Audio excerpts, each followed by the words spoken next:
Bonjour, aujourd'hui un tuto pour vous montrer comment utiliser une aiguille à jour, aussi appelée aiguille lancéolée ou aiguille wing, pour réaliser vos ourlets.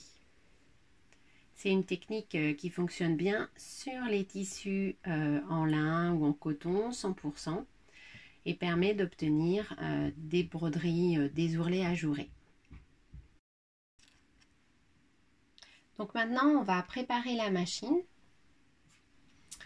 c'est-à-dire que on va déjà installer le même fil dans l'aiguille et dans la canette, le même fil en qualité et en couleur. Là, j'ai privilégié un fil coton pour travailler le lin. Donc voilà ma canette installée. Maintenant, je vais changer l'aiguille. L'aiguille classique, on va la retirer et on va venir installer l'aiguille wing. Donc l'aiguille wing, elle ressemble à ça. Je l'ai sortie de la boîte. Moi, je vais utiliser une taille 120. Il en existe de différentes tailles.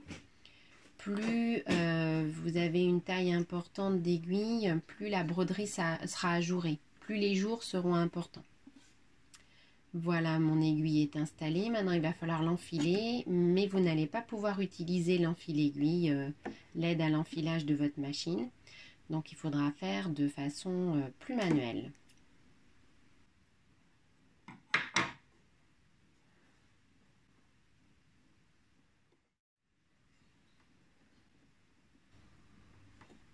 Maintenant, on va choisir le point de couture. On va d'abord configurer la machine en choisissant un des points. Donc, sur cette machine à coude Pfaff, les points 69 à 73 conviennent pour cette technique. Je vais choisir le point 71. Je vais le sélectionner sur la machine, qui est une ambition 620. Voilà, il apparaît à l'écran. Il est déjà pré-réglé en longueur et en largeur. Et là, je vais faire apparaître avec la touche info les détails des fonctionnalités. Donc, la machine me demande bien une aiguille wing. Je vais devoir utiliser le pied 1A et le double entraînement. Donc, je change le pied de biche, qui était le 0,1 pour le pied 1A.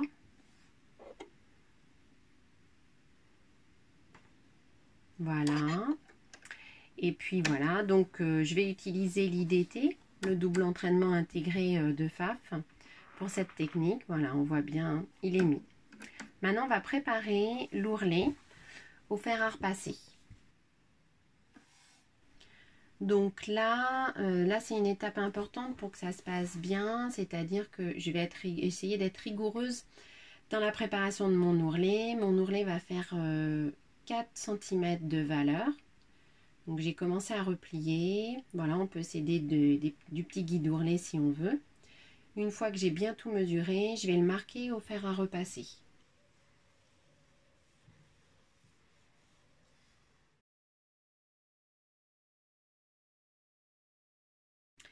Une fois que mon ourlet est prêt, voilà, il est prêt à être positionné.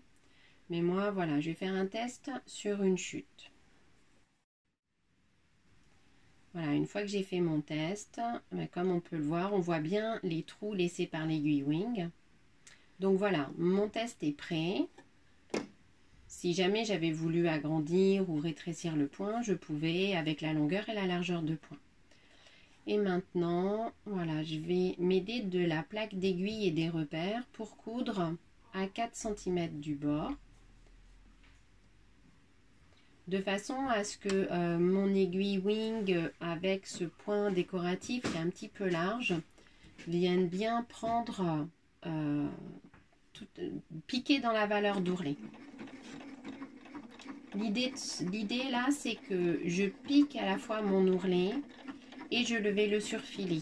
Ce point qui est un petit peu large, il va me permettre d'économiser l'étape surfilage de l'ourlet.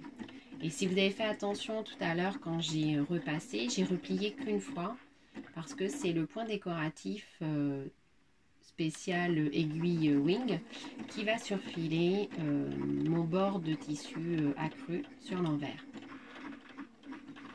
Donc là, je vais travailler sans la pédale, mais avec le point, la touche marche-arrêt. Et puis comme ça, je vais pouvoir faire travailler la machine un petit peu plus vite. Alors j'ai fini mon ourlet et maintenant il va falloir raccorder. Et c'est vrai que voilà, je vais devoir raccorder. Donc d'abord, bien penser à faire passer les fils de début de couture sur l'envers avant de finir l'ourlet parce que sinon il se retrouve coincé dans la fin de couture et c'est pas toujours joli. Le petit détail. Voilà, et grâce au pied de biche, je vais pouvoir, le pied de biche, il a des petits repères rouges. Grâce au pied de biche, je vais pouvoir vraiment faire une jolie jonction. Ça va vraiment bien se raccorder.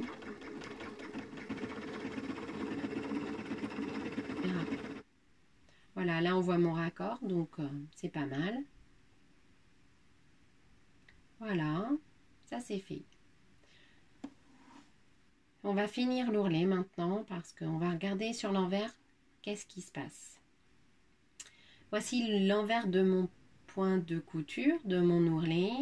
Et donc là, sur cette partie-là, on voit que c'est pas mal. J'ai juste des petits fils que je vais couper avec un...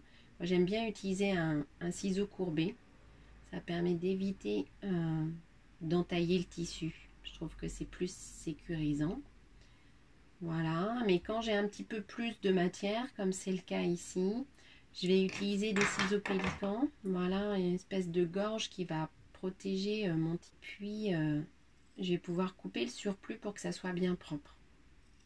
Et mon ourlet sera fini. Et on voit bien que la largeur du point de couture me permet d'obtenir une finition sur l'envers qui soit bien propre et qui va bien tenir le bord accru de mon ourlet. Donc maintenant, je vais vous montrer le résultat sur la robe guinguette, qui est un patron de chez Cousette que j'ai réalisé. Donc j'ai utilisé cette méthode pour réaliser les ourlets, aussi bien des manches que l'ourlet du bas. Donc c'est un patron qui est sorti l'année dernière, à l'été dernier il me semble.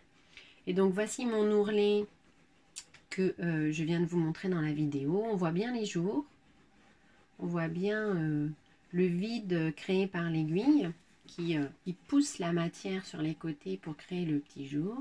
Et donc j'ai aussi utilisé cette méthode pour souligner l'encolure, voilà, pour faire tenir les parmentures et puis souligner les coutures d'assemblage. Voilà, j'espère que ça vous a plu et je vous dis à bientôt.